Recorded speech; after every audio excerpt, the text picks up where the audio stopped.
I have buried friends and I have buried strangers, and I have learned there is no difference once the ground takes them.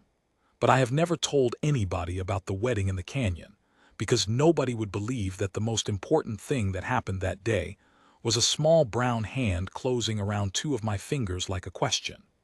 Everybody who was there remembers the bride. They remember the white doeskin and the silver, and the way the men beat the drums until the rock walls answered back. What they do not remember, what they forgot before the sun had even set, is that there were two women dressed to be chosen that morning, and only one of them was wanted by a man. The other was wanted by a child. And I am an old fool, 81 years counted in my ledger, and I have decided that before I die somebody is going to know which one of them was the real bride. So listen. You owe me that since I am dead by the time you hear it. She was already crying when I came over the rise, and that is where I will begin, because that is where it began for me. Not loud. That is the thing I noticed first, riding down into the wash with the mule blowing dust out of its nose. The girl was crying the way water gets out of a cracked clay pot, steady, hopeless, no drama to it, just leaking.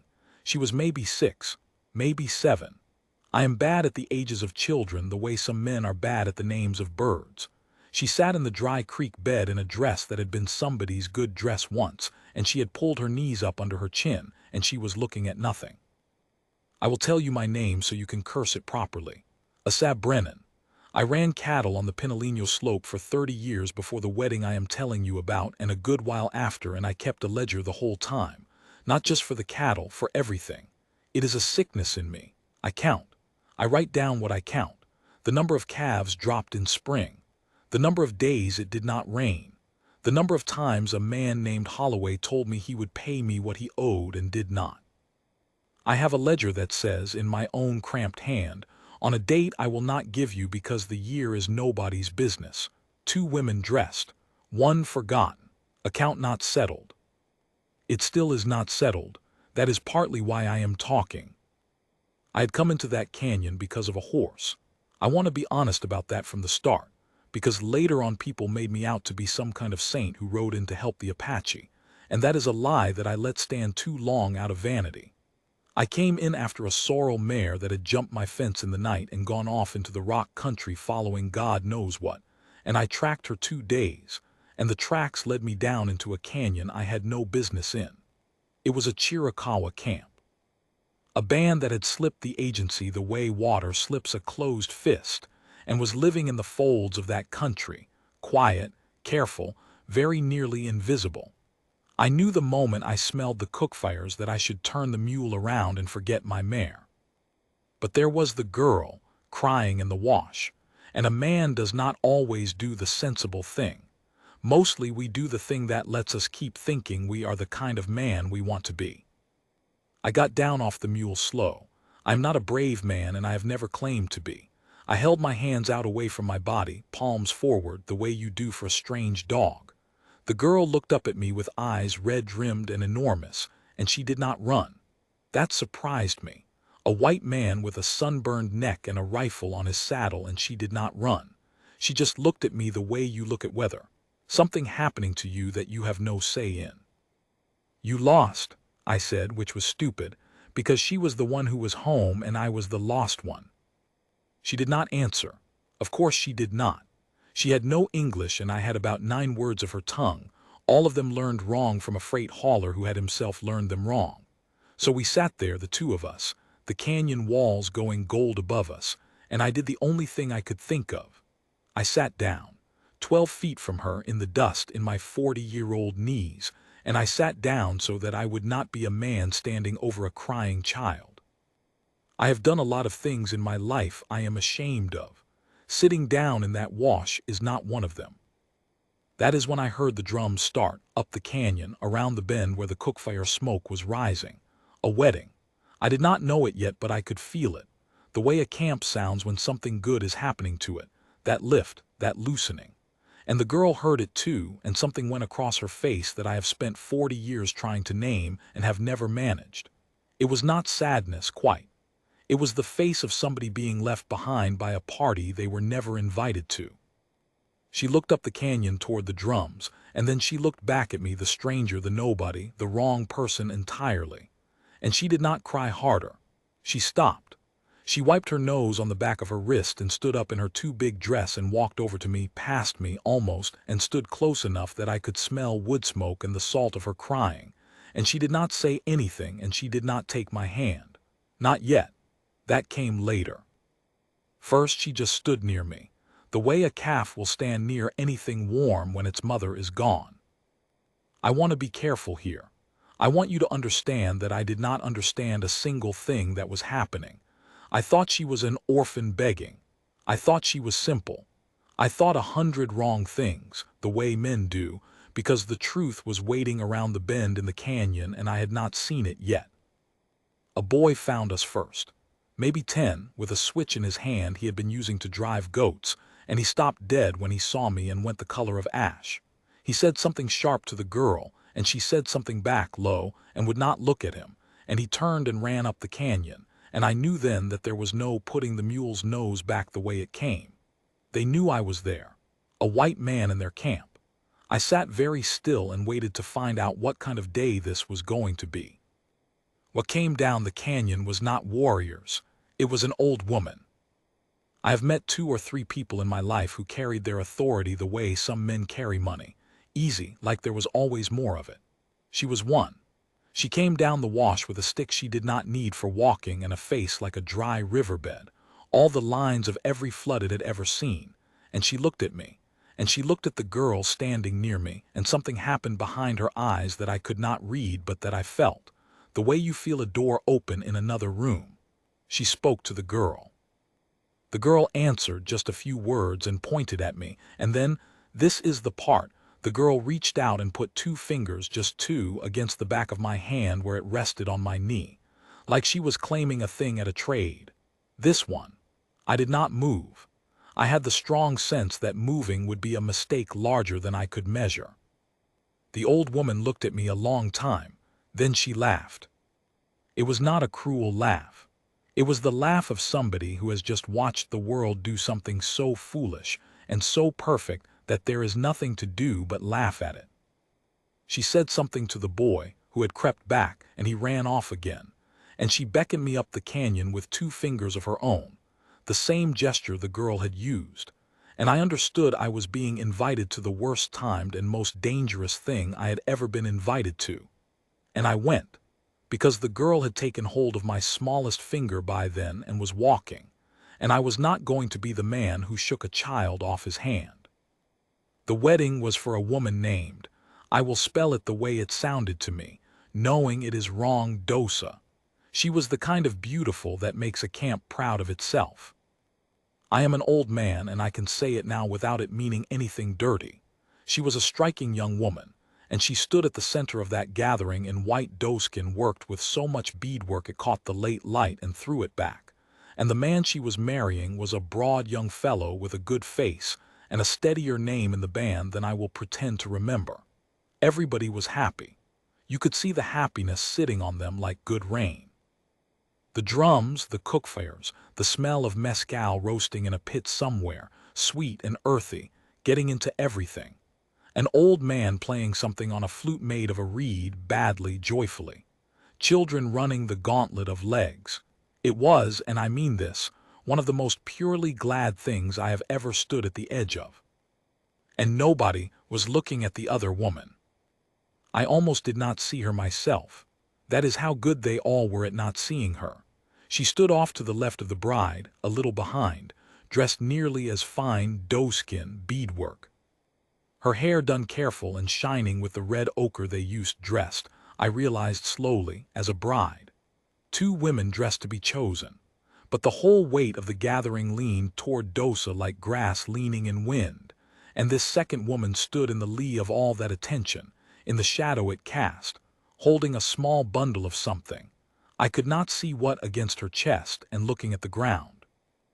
I'm going to call her by the name I learned later, which is Nada, though I learned it from the girl and the girl may have been saying something else entirely. Children name people their own way. Nada was older than the bride. Not old, but there was a thread of gray come early into her black hair, and her face had the set of a woman who had stopped expecting things some while ago and made her peace with the not expecting. She was, I came to understand, a widow. Her man had died the previous winter in a way nobody spoke of in front of me, and a widow in a hard-pressed band on the run from the agency is a woman who has slipped out of the center of things. Useful, yes. Worked half to death, yes. But not chosen. Not the bright thing at the middle of the drums. The girl let go of my finger. She walked, and the whole camp watched her do it. I felt the watching tighten the air.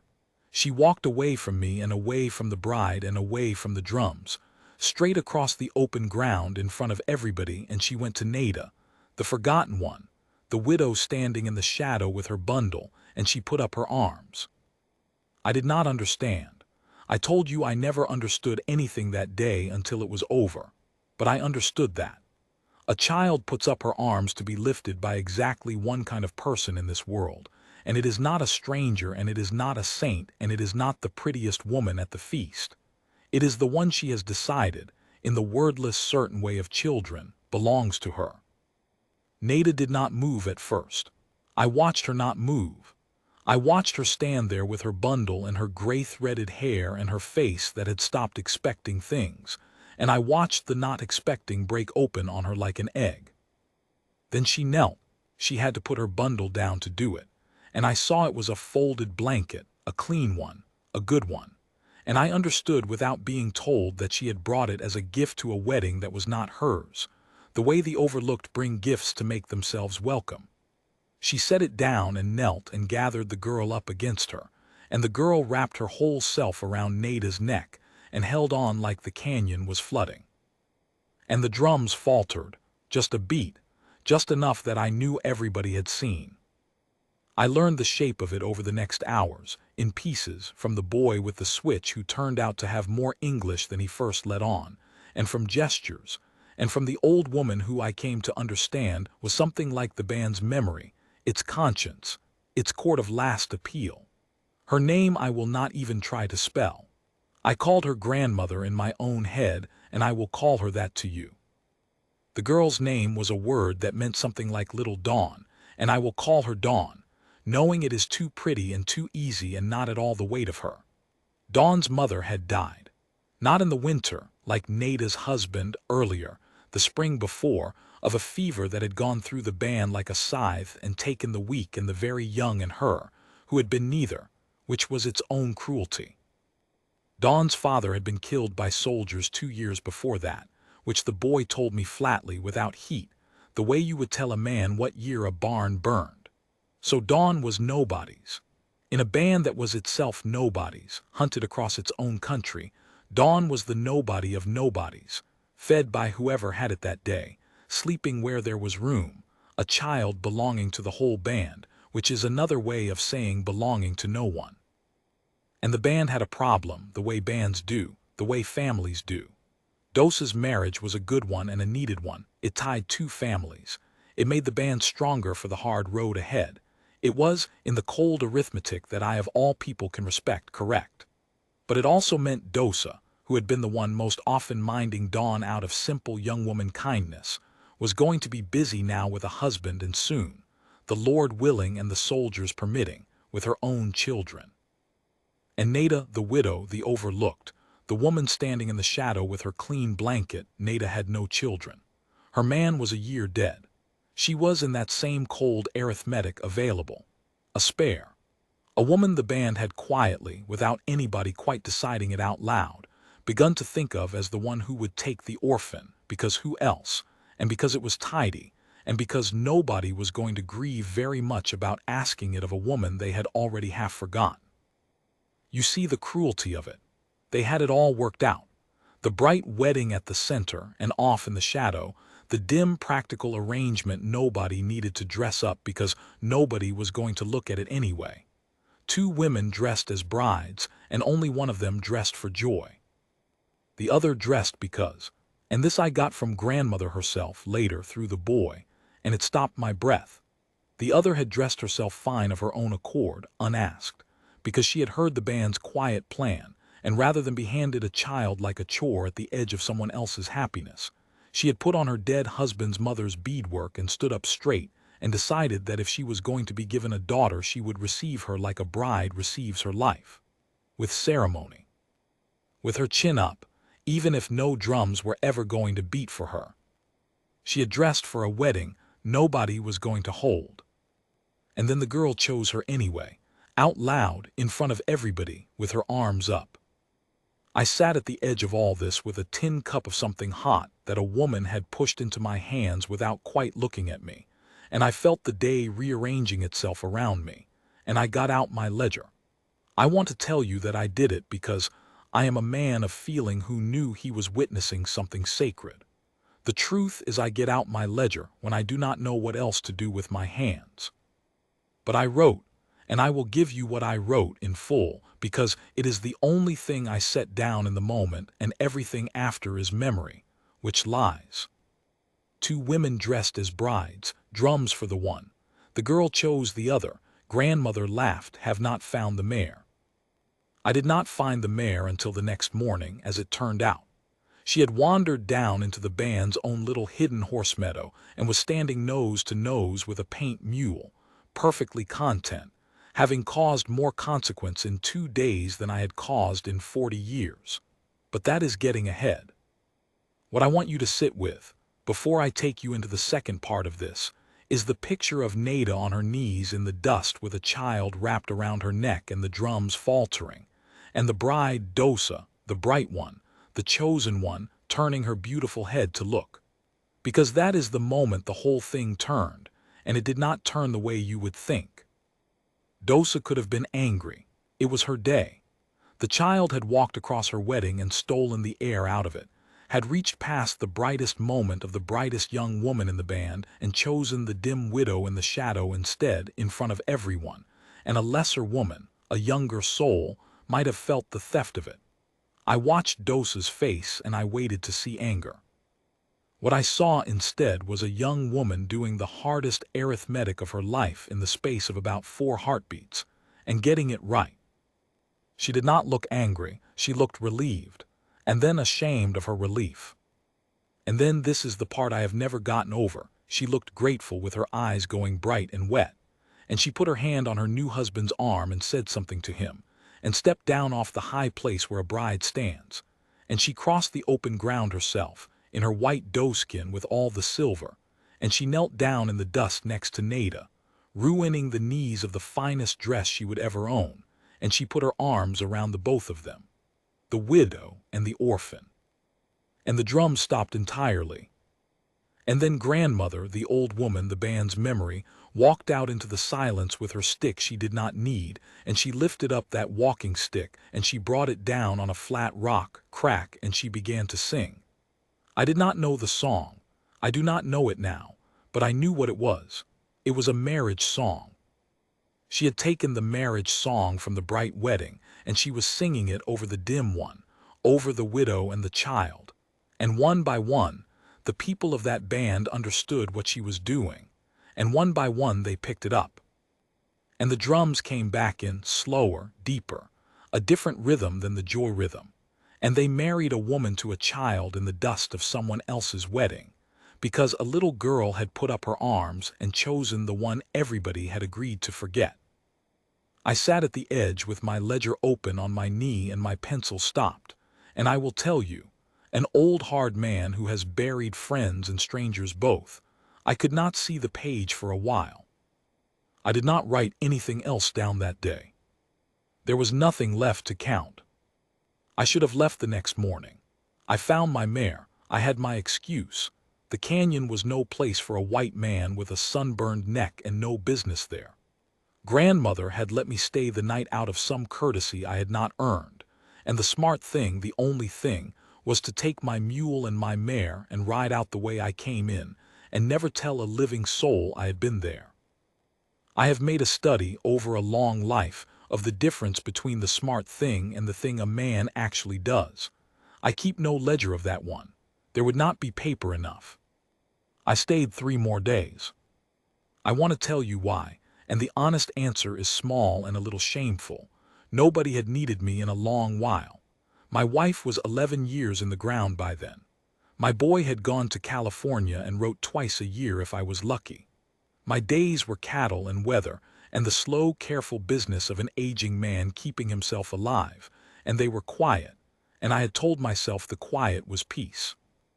Then a child put 2 fingers on the back of my hand at a trade, this one, and a whole band of people I had been raised to fear let me sit at the edge of their fire, and for 3 days I was a man with something to do. I mended a pack saddle.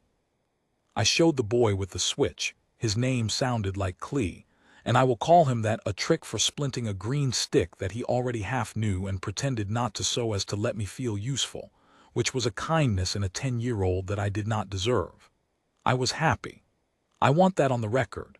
In a hunted camp, eating their thin food, sleeping in the cold, I was happier than I had been in 11 years, and I am ashamed of it, and I would not trade it. Nada and Dawn, I watched the way you watch a fire you are not allowed to touch. It was not easy between them. I want to be clear about that, because the way I have told it so far you might think the little girl chose the widow and the son came out, and that was the end of it. It was not the end. It was the beginning of something hard. Dawn had lost a mother already, and some animal part of her did not trust a second one not to leave too. She tested Nada the way a hurt creature tests a hand. She ran off. She would not eat. She struck out once and caught Nada across the cheek with a thrown stone, not hard but on purpose, and stood there with her chin up waiting to be sent away, because being sent away was the thing she was braced for and almost wanted, to get the dreading of it over with.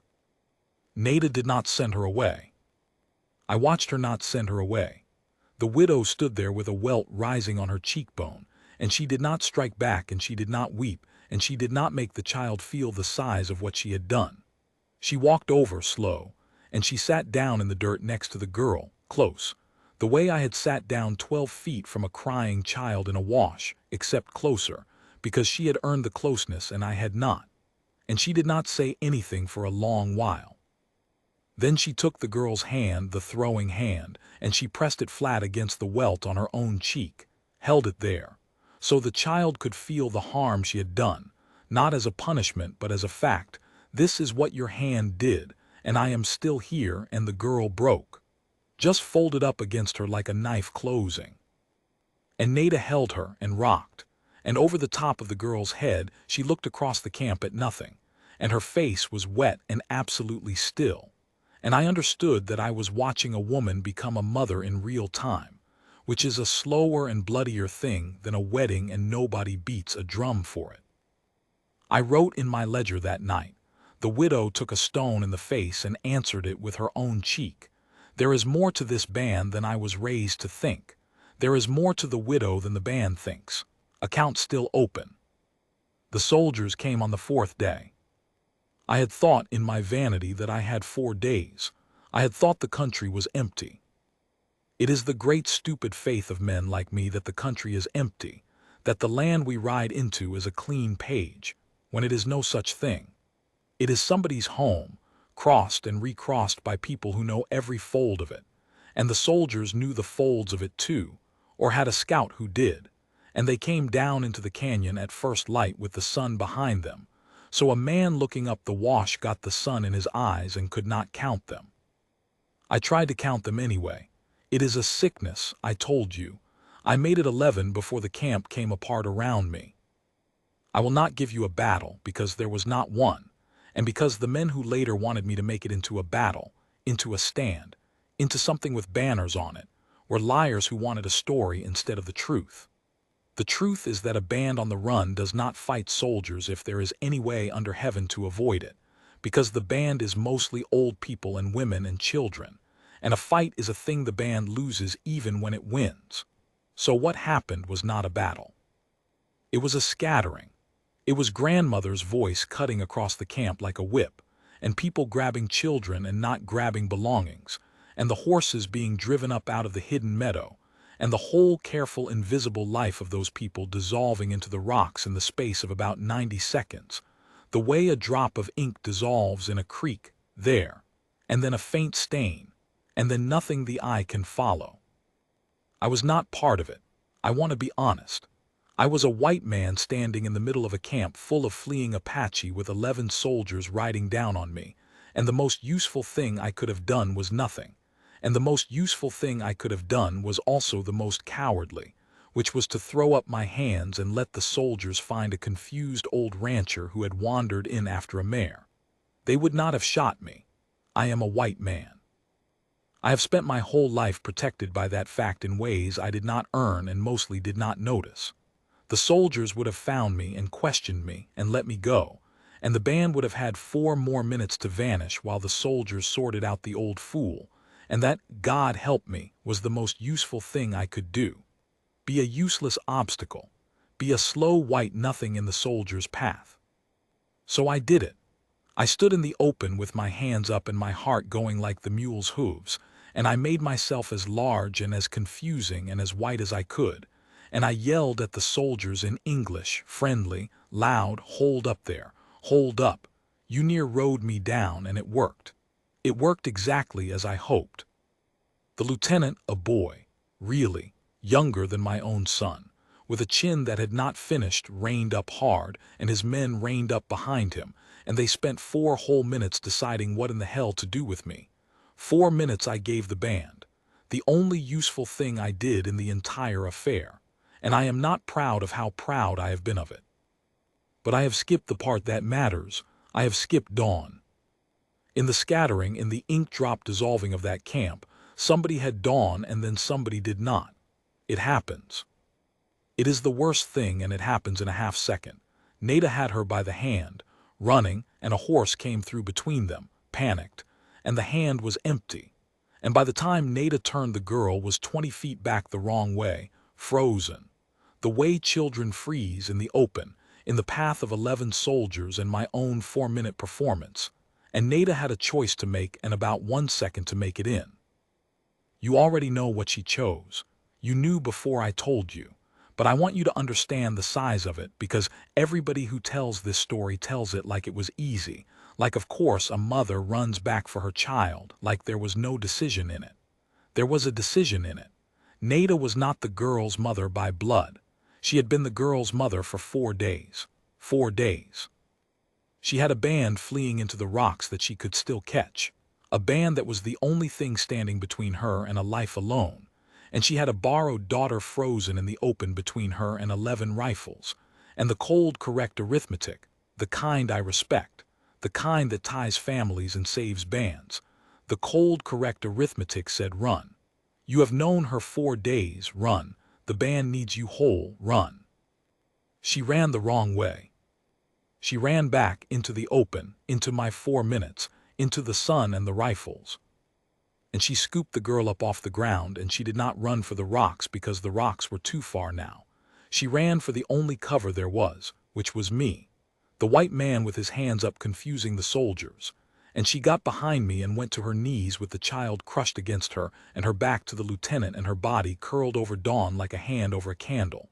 And she looked up at me, the useless slow white nothing with a face that had no plan in it at all, only the asking.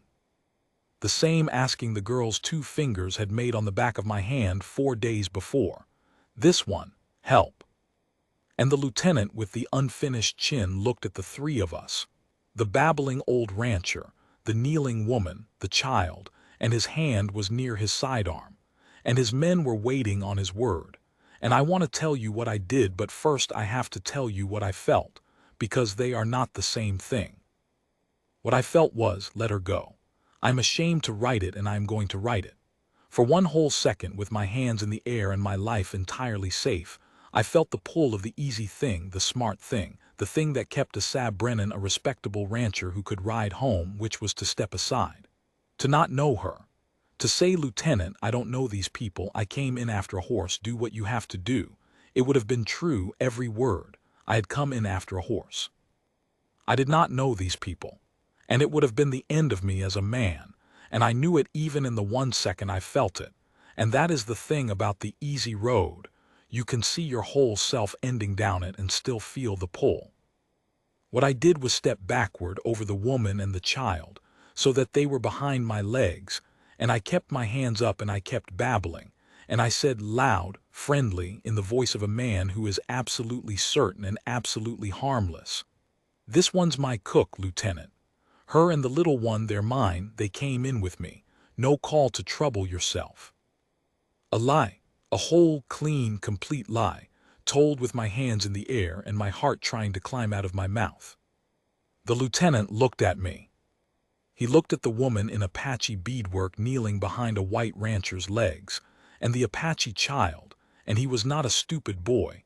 He knew exactly what he was looking at, and I watched him do his own arithmetic, the cold kind, the kind I respect, and I watched him decide that an old white rancher claiming a cook and a child was a paper-thin lie and also a door, a way to not have to do the thing his orders pointed at, a way to ride on with his men and tell himself he had found nothing in the canyon but a fool and the fool's servants. He wanted the door as much as I wanted to open it. That is the thing nobody tells you about the men who do the cruel work of the world. Most of them are looking for a door too, and most of them never find one. And now and then God or luck or a babbling old rancher hands them one, and you can see the relief go through them like water. He took it. He told his sergeant something. He looked at me one more time, hard, a look that said, "I know, and you know I know, and we are both going to pretend." And he wheeled his horse and took his 11 men up out of the canyon after a band that was already gone into the rocks, and they did not find them, and the woman and the child stayed alive behind my legs in the dirt. We did not speak for a long while after the dust settled. There was nothing to say in any language we shared. Nada knelt in the dirt with Dawn still crushed against her, and the both of them shook, and I stood over them with my hands finally coming down, shaking too, and the canyon was silent the way it is silent right after a great noise, that ringing silence that is not empty but full of the noise that just stopped. Then Dawn lifted her head off Nada's shoulder and looked at me, and she did the thing again.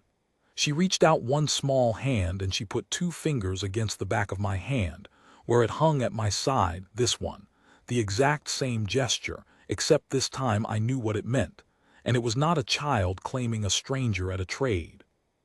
It was a girl who had just watched 2 grown people choose her when choosing her was the dangerous thing, the wrong arithmetic thing, the thing you do not do, Nada running the wrong way, me telling the lie, and she was marking it. This one, and this one, mine. I got out my ledger that night when we had found the band again in the high rocks where grandmother had gathered them, all of them accounted for, 11 soldiers having found nothing. My hand was not steady. I wrote. She ran the wrong way. I told a lie I will keep telling for the rest of my life and call it the best thing I ever did. The girl chose us both after account. And I stopped, because I did not know what to write after account. The whole sickness of my counting is that there is supposed to be a column for what is owed and a column for what is paid, and a thing is settled when the columns match. But I had told a lie that cost me nothing and saved 2 lives, and a widow had paid for a child with her whole future in the space of 1 second and gotten the child back, and a little girl had spent the only thing she had, which was her trust, twice on a widow and a fool, and none of it matched anything. None of it balanced. There was no settling it. I wrote finally, account closed. Some things do not balance. That is what makes them worth more than money. It is the only entry in 50 years of ledgers that I am sure was true. But I have not told you the hard part yet. I have told you the soldiers and the lie and the girl's 2 fingers, and you think this is where it gets easy, where the widow and the orphan and the foolish rancher ride off into a good ending. It is not where it gets easy. Because that night in the high rocks with the band gathered and the danger passed, grandmother came to me through Clee, the boy, who translated with his eyes very wide because he understood what was being said before I did. And she told me that the band could not keep me, and could not keep going where it was going, which was south, into Mexico, into the Sierra, deeper and harder and farther from any life a white man could follow. And she told me a thing about Nada and Dawn that I had not let myself think, and that changed everything, and that I will have to tell you in the last part because my hand is tired, and the telling of it is the heaviest thing I have carried, heavier than the lie, heavier than the soldiers. Grandmother told me, through the boy, that they were going where children die. She did not say it to be cruel, and she did not say it for pity. She said it the way you state the weather. The band was going south, across the line, into the Sierra Madre, into the high cold country where the last free people were holding out, and the road there ran through soldiers on both sides of the line, and through hunger, and through the long killing winter of the mountains, and a child on that road was a child the road would take. She had buried children on that road before. She named no number, and I did not ask. There are some things even I will not count. So they had decided. Grandmother and the few elders left, in the slow, careful way that band decided things, which was not by one voice ordering but by many voices wearing down to one. They had decided that Dawn must not go south. That the kindest thing, the only thing, the thing love demanded, even though everything in the body screamed against it, was to send the child north, to safety, to a life, to anywhere the road did not eat children. And the only north there was, the only door was me. I want you to feel the size of what was being asked, because I did not feel it all at once. It came on me the way cold water comes on you when you wade in slow, up the body, inch by inch, until it is at your heart. They were asking me to take the girl. To take Dawn, who had put 2 fingers on the back of my hand and said this one, and to ride her north out of her own people and her own country and her own tongue, and to raise her, an Apache child, in the world of the men who had killed her father and hunted her band, and to give her the one thing that world could give her that the Sierra could not, which was the chance to grow up. They were asking me to save her by stealing everything from her except her life. And they were right. That is the part I could not forgive any of us for, then or now. They were right. But there was Nada.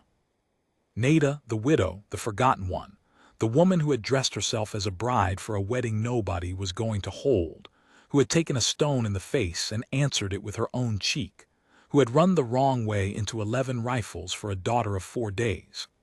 Nada, who had finally, after a year of being the spare, the useful, the overlooked, been chosen by a child in front of the whole band. Chosen out loud, married to the girl in the dust by grandmother's own marriage song. And now the same elders who had sung that song were saying the marriage had to be broken. The daughter had to go north. And Nada. Nada was a woman of the band. She belonged to her people the way a tree belongs to the slope it grew on. To go south was to stay who she was. To go north with the child was to tear herself up by the roots and carry herself into a world that had no place for her, no name for her, no song. The elders did not ask her to come north. They could not. A widow leaving the band on the run, walking into the white world, was a thing that did not happen, a thing with no path under it. They asked only for the child.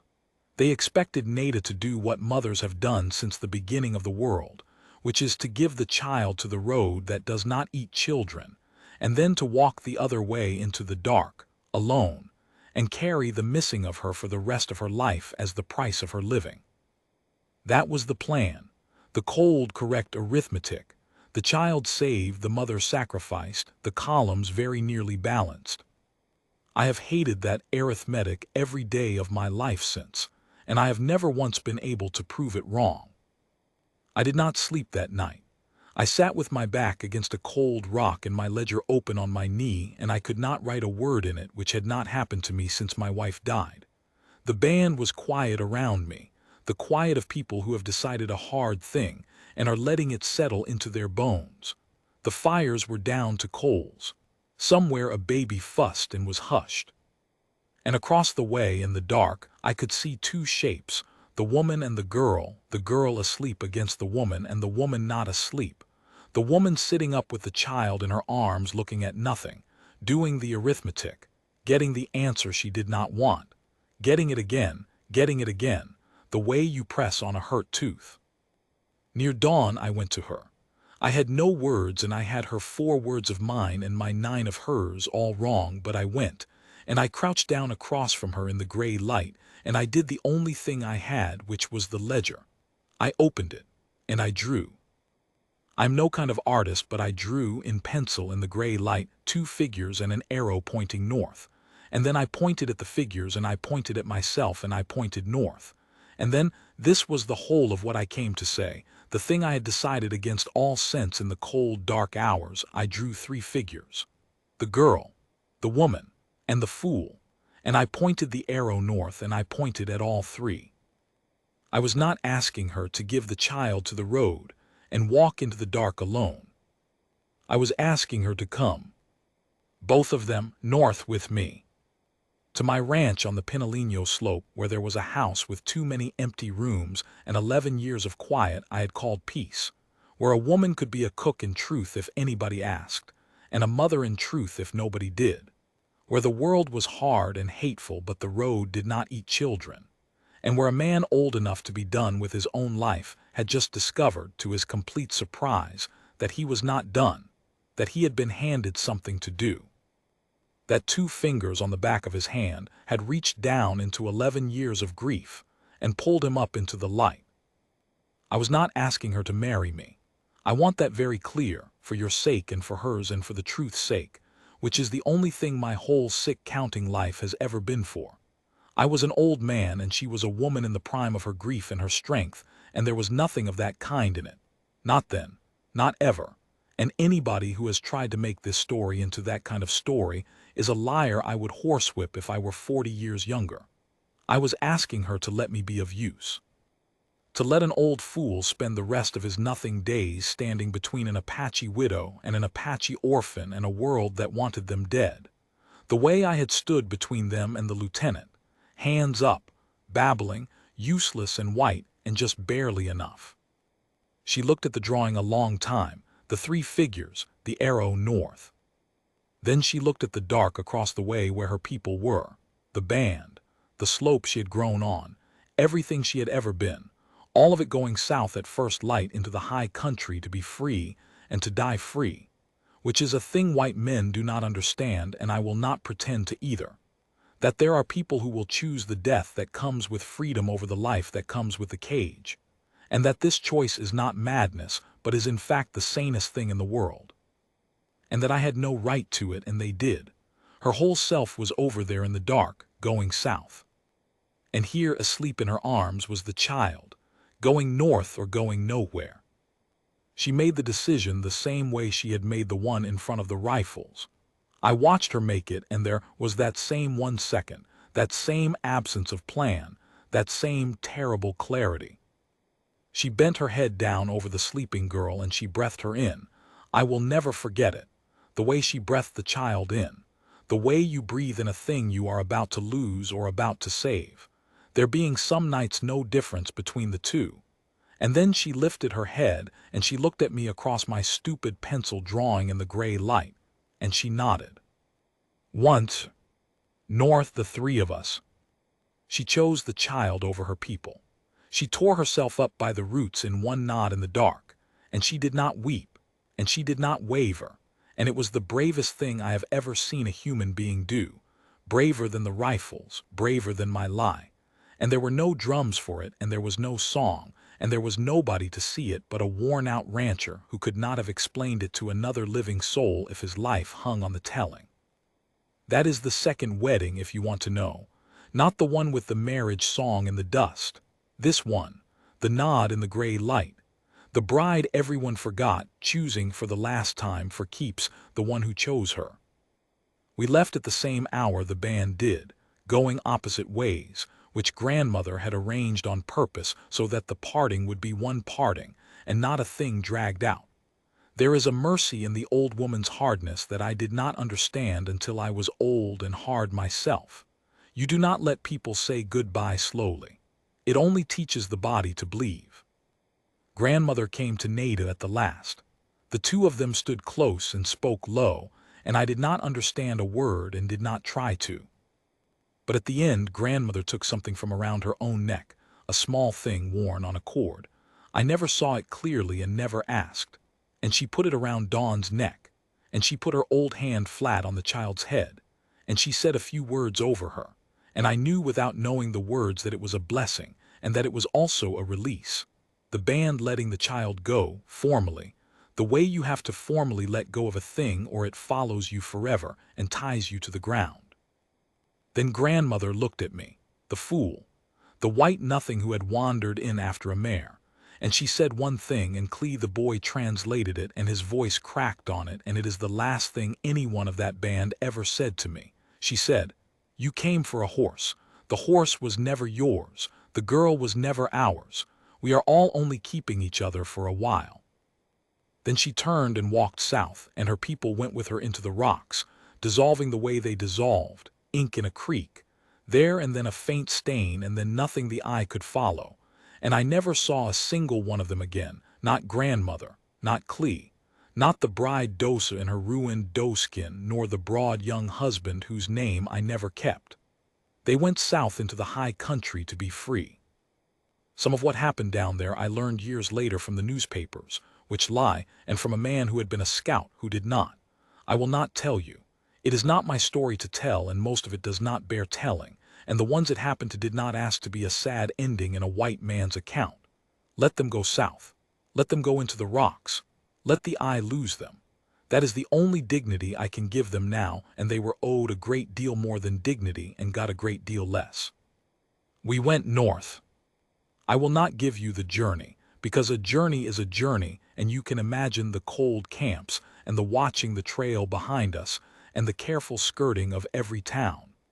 I will tell you only the small things, because the small things are the ones that turned out to matter. I will tell you that Dawn did not speak for 11 days, and then on the 12th day she pointed at a hawk and said the word for it in her tongue, and Nada said it back, and then said it in English, hawk, and Dawn said hawk, and that was the first English word, and I wrote it in the ledger hawk. And it is in there still, the first of the words. I will tell you that Nada learned my country fast, faster than I could teach it, because she was a woman who had spent a year being overlooked, and a person who is overlooked learns to watch everything. I will tell you that the first night under my own roof, in the house with too many empty rooms, the girl would not sleep inside walls, and we all three slept in the yard under the open sky, and that we slept in the yard for a long while after that, until one cold night Dawn walked into the house on her own and lay down by the stove, and Nada looked at me across the dark yard and I looked at her, and neither of us said anything, and we went in. The lie I had told the lieutenant became the truth we lived. Nada was my cook to the world. The girl was the cook's daughter, a widowed rancher and his Apache housekeeper and her child, which was a thing the world could just barely make room for if you did not look at it too hard, and we made sure the world did not look too hard. There were men who looked anyway. There were men who said things, and one man who did more than say, and that is a different story and an uglier one, and I dealt with it the way an old rancher deals with such things, and I do not regret it and I will not write it down. The world was hateful. I told you it would be, but the road did not eat children. That was the whole of the bargain, and the bargain held. Dawn grew up. That is the plainest and most enormous sentence in this whole account, and I have put off writing it for 3 nights. Dawn grew up. The child the road would have taken, the orphan of orphans, the nobody of nobodies in a band that was itself nobodies. She grew up, on the Pinaleno slope in a house with too many rooms that slowly filled, and she was a holy terror and a wonder and the single best thing that ever came up that wash, mare included. She kept her tongue. Nada saw to that. They spoke it together every day, the two of them, and Dawn taught me my words back the right way at last. The freight hauler's wrong words sanded off, and laughed at my mouth shaping them, and I let her laugh because a child laughing at an old man's clumsy mouth is the sound the whole world is supposed to be making and almost never is. Nada lived to be old, older than her people lived, most of them which she carried, the surviving of them, the way you carry a stone in your shoe you have decided not to take out because the hurt of it is the only thing left that connects you to a road you can never walk again. She never married me and I never married her, and we lived under one roof for 31 years, and there is no word in English for what we were, and I have stopped looking for one. We were the 3 figures and the arrow north. That was the word, there is no other. She is buried up on the slope where you can see a long way south. That was the only thing she asked, where you can see south. Now, I have come the long way around to tell you the thing I started out to tell you, the thing about the two brides, and here it is. And then I am done. And the rest of the pages in this last ledger are for you to do with what you will. Everybody remembers the bride. They always do. There is always a dosa in white doeskin at the center of the drums, the bright wanted thing, the one the day is for, and there is nothing wrong with her and nothing wrong with wanting her. And may every dosa in the world have her good husband and her drums and her happiness, which was real, which I saw, which I do not begrudge. Let them have the wedding. The wedding is a fine thing. But there is always another woman, off to the side, in the shadow the bright one casts, dressed nearly as fine, holding a clean blanket she brought as a gift to a happiness that is not hers, older than she should be, gray come early, a face that has stopped expecting things. The one the band has quietly agreed to forget, the spare, the useful, the one they will hand the hard chore to because nobody will grieve the asking. And the whole machinery of the world is built to look right past her, and it almost always does, and she almost always lets it, because what else is there to do when you have dressed yourself fine for a wedding nobody is going to hold?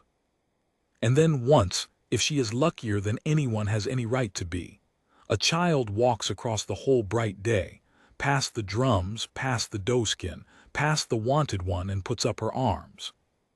That is the bride this is about, the forgotten one, the one no man chose and the band only meant to use.